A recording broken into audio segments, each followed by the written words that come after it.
Hello. See, I'm a real person with thumbs. Never know nowadays. There's CGI. See, I have thumbs. See, I have a cup. See, I'm human. I would be wary of too glamorous and glitzy videos. It could be a CGI video with AI behind it and spying on you. Hello, I look real. I'm putting cookies in your computer. No, I'm just kidding. And they're never, computers can't be funny. And I got warts and I try to be funny and I have thumbs. See? So we're continuing with Numbers 10, the Silver Trumpets. The Lord said to Moses, "Make 2 trumpets of hammered silver and use them for calling the community together and having the camps set out." Oh, I never knew that. When both are sounded, the whole community is to assemble before you at the entrance of the tent of meeting. If only one is sounded, the leaders, the heads of the clans of Israel, are to assemble before you. When a trumpet blast is sounded, the tribes camping on the east are to set out. At the sounding of a second blast, the camps on the south are to set out. The blast will be the signal for setting out. To gather the assembly, blow the trumpets, but not with the signal for setting out.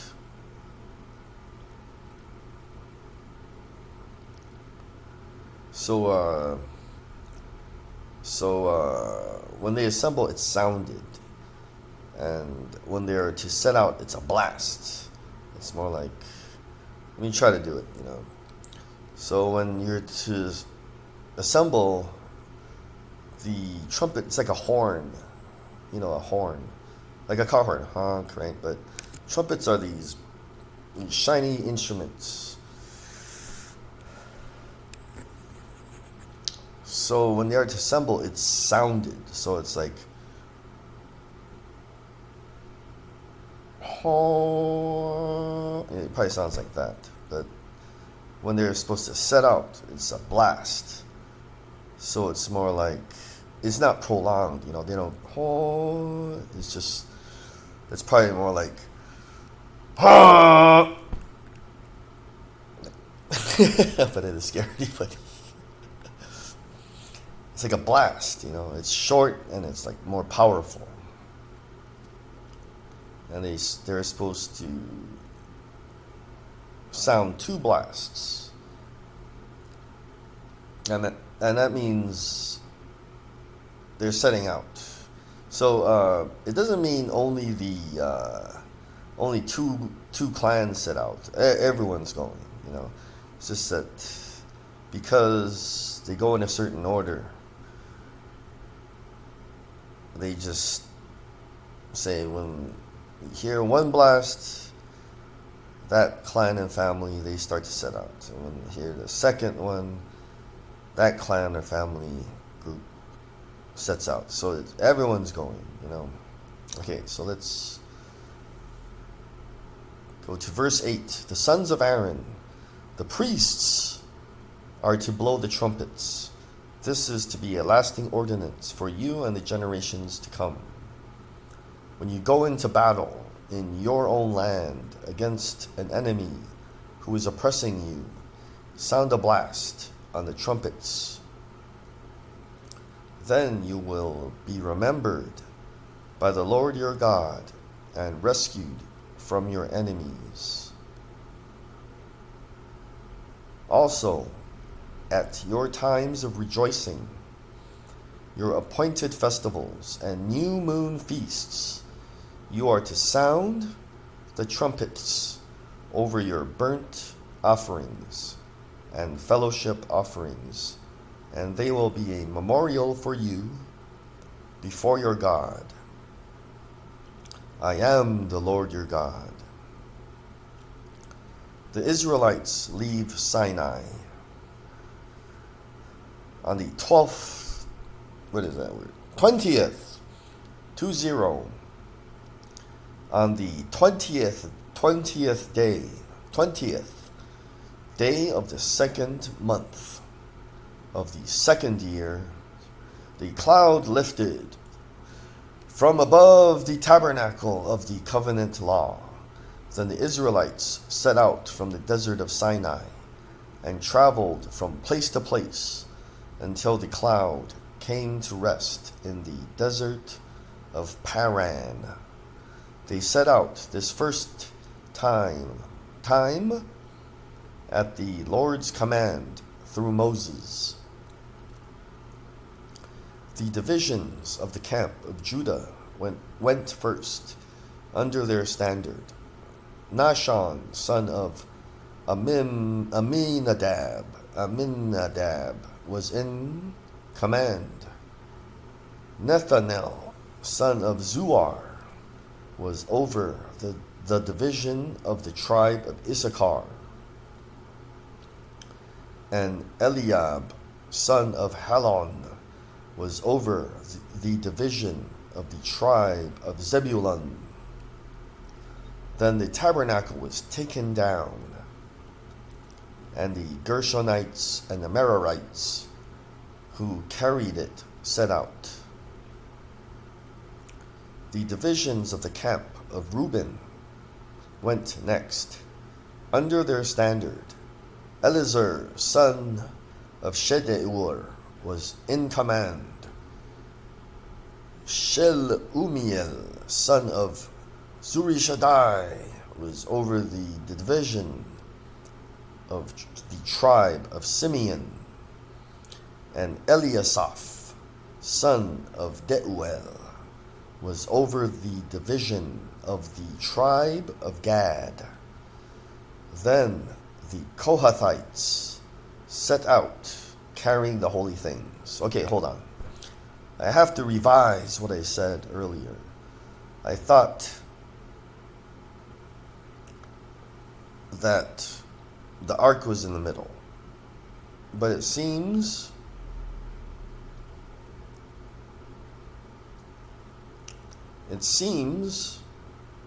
that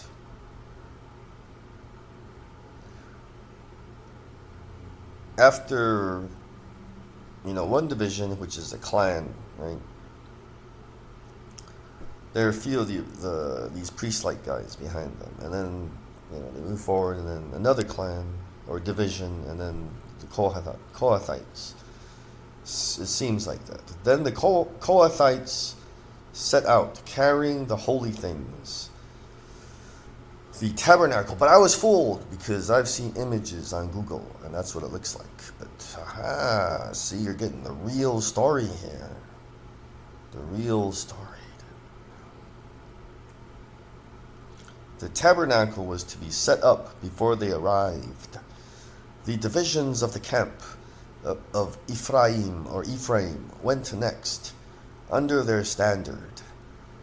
Elishama, son of Amihud, was in command. Gamaliel, son of Pedahzur, was over the division of the tribe of Manasseh.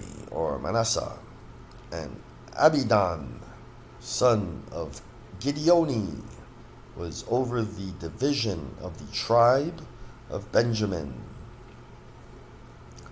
Finally, as the rear guard for all the units, the divisions of the camp of Dan set out under their standard. Ahiezer, son of Ammishaddai, was in command. Pagiel, son of Okran, was over the division of the tribe of Asher. or Asher. And Ahira, son of Enan, was over the division of the tribe of Naphtali. This was the order of marching for the Israelite divisions as they set out. Now Moses said to Hobab, son of Reuel, the Midianite, or they might pronounce it as Ruel. Ruel, there it is, Moses' father-in-law. Ruel, or Reuel, was Moses' father-in-law. But Moses said to his brother-in-law, so this Hobab must be Zipporah. Remember, Zipporah is Ruel or Reuel's daughter, and his name is Jethro too. So Moses said to his brother-in-law, Zipporah's brother, we are setting out for the place about which the Lord said, I will give it to you. Come with us, and we will treat you well, for the Lord has promised good things to Israel. He answered, no, I will not go. I am going back to my own land and my own people. But Moses said, please do not leave us. You know where we should camp in the wilderness, and you can be our eyes. If you come with us, we will share with you whatever good things the Lord gives us. So they set out from the mountain of the Lord and traveled. I wonder why.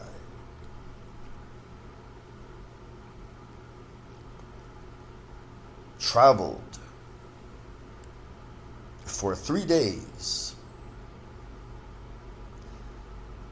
The ark of the covenant of the Lord went before them during those 3 days to find them a place to rest. The cloud of the Lord was over them by day when they set out from the camp. Whenever the ark set out, Moses said, rise up, Lord. May your enemies be scattered. May your foes flee before you. Whenever it came to rest, he said, return, Lord, to the countless thousands of Israel. Let's go to Numbers 11.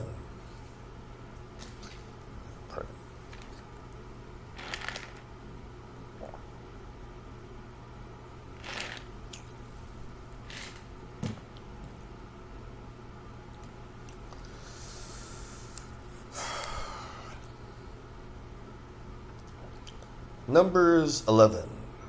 Fire from the Lord. Now the people complained about their hardships in the hearing of the Lord, and when he heard them, his anger was aroused. Then fire from the Lord burned among them and consumed some of the outskirts of the camp. When the people cried out to Moses, he prayed to the Lord, and the fire died down. So that place was called Taberah, because fire from the Lord had burned among them. Quail from the Lord. The rabble with them began to crave other food. And again the Israelites started wailing and said, if only we had meat to eat. We remember the fish we ate in Egypt at no cost. Also the cucumbers, melons, leeks, onions, and garlic. But now we have lost our appetites. We have lost our appetite. We never see anything but this manna. The manna was like coriander seed and looked like resin. The people went around gathering it and then ground it in a hand mill or crushed it in a mortar. They cooked it in a pot or made it into loaves. And it tasted like something made with olive oil. When the dew settled on the camp at night, the manna also came down.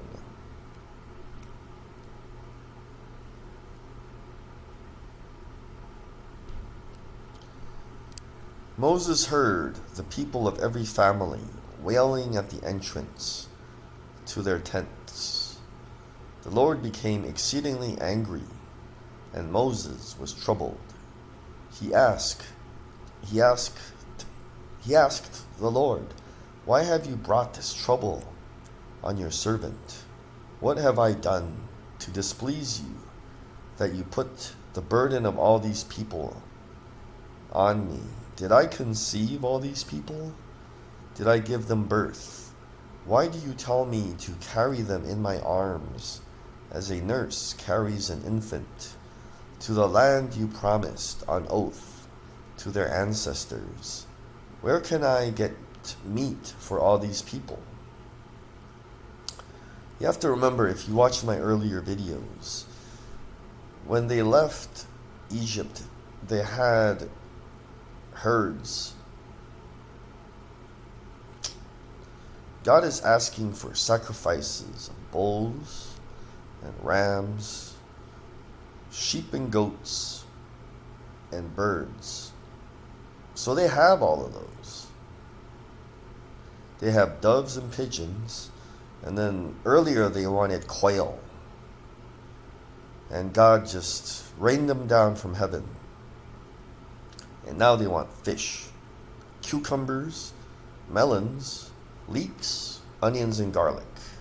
They want God to rain fish and just what Kadosh Malachim, God and his holy angel warriors to throw fish down at them, pow, hit them in the head, fish. Aha! No. Isn't that asking for a lot? They already have dough, and they have cakes, and they have clothes, and gold and silver. Again, they have beef, they have ram meat, they have lamb meat, they have goat meat, they have dove meat, and they have pigeon meat, and God rains down quail meat for them. And now they're like, dang it. And manna, and they're like, dang it, we need to just strong arm God somehow and cry and cry and cry and hope that he rains down fish and all these other things. No wonder the Lord was angry. Okay. So Moses was angry too. He's saying that they're like children. I cannot bear these people, carry all these people by myself. The burden is too heavy for me. If this is how you're going to treat me, please go ahead and kill me. Moses was telling the Lord, he's telling God, the Creator, these people are killing me, man. If I have found favor in your eyes, and do not let me face. If I have found favor in your eyes, and do not let me face my own ruin. The Lord said to Moses, bring me 70 of Israelites, the Israel's leaders, the elders, who are known to you as leaders and officials among the people. Have them come to the tent of meeting, that they may stand there with you. I will come down and speak with you there, and I will take some of the power of the Spirit that is on you and put it on them. They will share the burden of the people with you, so that you will not have to carry it alone. Oh, so if you have the power of the Spirit, you have the burden of the people. So Christians, that makes you think. You are salt and you are light, and you have the Spirit living within you, and some of you have the power of the Spirit, indwelt, and you're filled, your Holy Spirit filled. So somehow you carry the burden of the people, and the Lord says, my yoke is easy and my burden is light.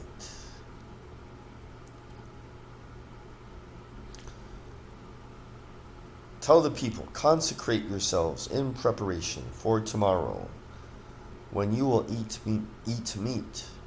The Lord heard you when you wailed. If only we had meat to eat. They have a lot of other meat. They want fish now.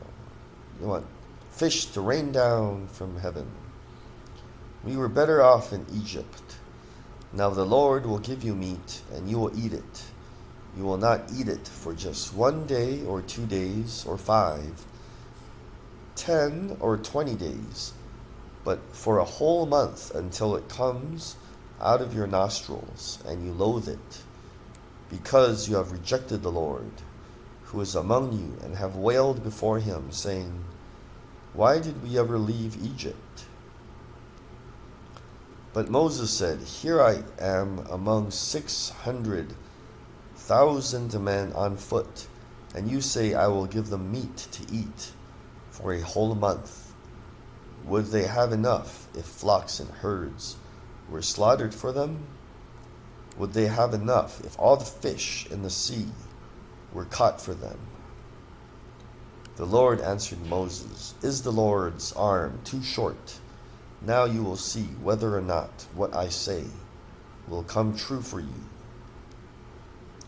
So Moses went out and told the people what the Lord had said. He brought together 70 of their elders and had them stand around the tent. Then the Lord came down in the cloud and spoke with him, and he took some of the power of the Spirit that was on him and put it on the 70 elders. When the Spirit rested on them, they prophesied, but did not do so again. However, 2 men whose names were Eldad and Medad had remained in the camp. They were listed among the elders, but did not go out to the tent. Yet the Spirit also rested on them, and they prophesied in the camp. A young man ran and told Moses, Eldad and Medad are prophesying in the camp. Joshua, son of Nun, or son of Nun. He's not son of a nun, like a Catholic nun. Remember when you were a son of, they name your father's name. So Joshua's father's name was Nun or Nun. Joshua, who had been Moses' aide since youth, spoke up and said, Moses, my Lord, stop them. But Moses replied, are you jealous for my sake? I wish that all the Lord's people were prophets, and that the Lord would put his Spirit on them. Then Moses and the elders of Israel returned to the camp. Now a wind went out from the Lord and drove quail in from the sea. It scattered them up to 2 cubits deep, all around the camp, as far as a day's walk in any direction. All that day and night and all the next day, the people went out and gathered quail.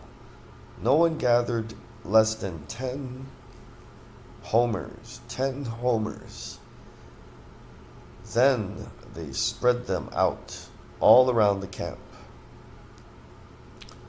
But while the meat was still between their teeth, and before it could be consumed, the anger of the Lord burned against the people, and he struck them with a severe plague. Therefore the place was named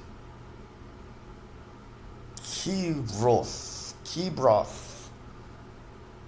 Hata'ava, because there they buried the people who had craved other food. From Kibroth Hata'ava, the people traveled to Hazaroth and stayed there.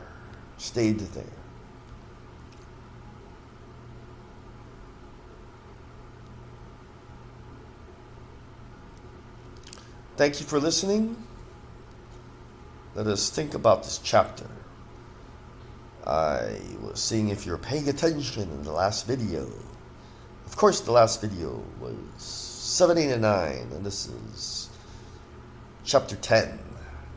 But this chapter is chapter 10 and 11. The last video was 7, 8, and 9, and this one is 10 and 11. But 10 and 11 are very hard to, what do you call it? To digest. So let's take some time to inquire of Jesus, the Lord.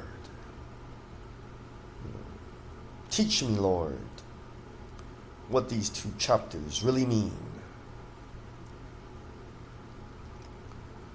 Can we, as your children, be too demanding? Can we not be as serious about your work as you want us to be? The salvation of all men. Do we care as much as we should? I don't know. See you later.